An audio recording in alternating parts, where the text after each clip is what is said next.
సమాజంలో ప్రతి ఒక్కరికి కోర్టులో న్యాయం దొరుకుతుంది అనుకోవడం కలలో కూడా జరగని పని.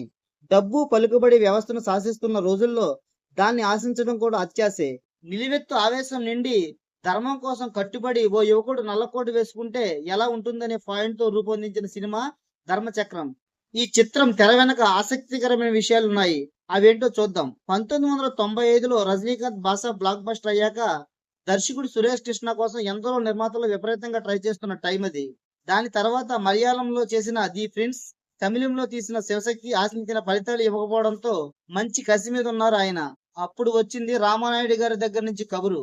సురేష్ ప్రొడక్షన్స్ బ్యానర్ అంటే సురేష్ కృష్ణకు విపరీతమైన అభిమానం. 1988లో కేవలం ఒక సినిమా అనుభవం ఉన్న తనను నమ్మి వెంకటేష్ ప్రేమ అవకాశం ఇచ్చింది నాయుడు గారే. అది సక్సెస్ అవ్వడమే కాకుండా నంది అవార్డులు కూడా సాధించింది. అదే సంస్థలో కమల్ హాసన్ తో తీసిన 'ఇంద్రుడు చంద్రుడు' సైతం సూపర్ డూపర్ హిట్ అయింది. ఆ తర్వాత మళ్ళీ నాయుడు గారితో చేసే ఛాన్స్ దొరకలేదు. హైదరాబాద్ వచ్చిన సురేష్ కృష్ణ తాను ఎంతో ఇష్టంతో రాసుకున్న 'ధర్మచక్రం' లైన్ ని సురేష్ బాబుకి వినిపించారు. ఆయనకు నచ్చేసింది. 1991లో విడుదలైన 'శత్రువులో' వెంకటేష్ లాయర్ గా కనిపించేది కాసేపే, కానీ అద్భుతంగా పర్ఫార్మెన్స్ తో అదరగొట్టారు. అదే ఫుల్ లెంత్ లో చూపిస్తే ఎలా ఉంటుందో అన్న ఆలోచనకు రూపమే 'ధర్మచక్రం'. నాయుడు గారు గ్రీన్ సిగ్నల్ ఇచ్చేశారు. రచయిత ఎంవిఎస్ హరినాథరావు డైలాగులతో స్క్రిప్ట్ రెడీ చేశారు. ఆ టైంలో వెంకీకి వరుసగా ఫెయిల్యూర్స్ ఉన్నాయి. సూపర్ పోలీస్, ముద్దుల ప్రియుడు, పోకిరి రాజా, చంటి హిందీ రీమేక్ 'తద్వీర్' సక్సెస్ కాలేదు. ఫ్యాన్స్ కొంత నిరాశలో ఉన్నారు. అందుకే 'ధర్మచక్రం' విషయంలో సురేష్ బాబు చాలా జాగ్రత్త తీసుకున్నారు.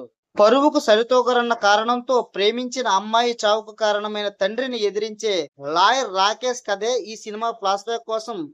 ప్రేమ వర్తమానం కోసం రమ్యకృష్ణను హీరోయిన్లుగా తీసుకున్నారు. సంగీత దర్శకురాలు ఎంఎం శ్రీలేఖ మొదటిసారి స్టార్ హీరో ఇచ్చిన అవకాశాన్ని చాలా చక్కగా ఉపయోగించుకుంది. సొగసు చూడు, హాయ్ హాయ్లే, చెప్పనా చెప్పనా చిన్నమాట, ధీరా సమీరా, యమునా తీరే పాటలు మెలోడీ లవర్స్ ని విపరీతంగా ఆకట్టుకున్నాయి. ఎస్పి బాలు పాడిన 'ఆగదా ఈ రణం' అద్భుతమైన గీతం. నిలువెత్తు ఆవేశం నిండిన లాయర్గా వెంకటేష్ విశ్వరూపం చూపించారు. ముఖ్యంగా తండ్రిని నిలదీసే సీన్స్ లో, తల్లికి తన మానసిక క్షోభను వ్యక్తపరిచే ఎపిసోడ్స్ లో తన నటనకు ప్రేక్షకులు నీరాజన పట్టారు.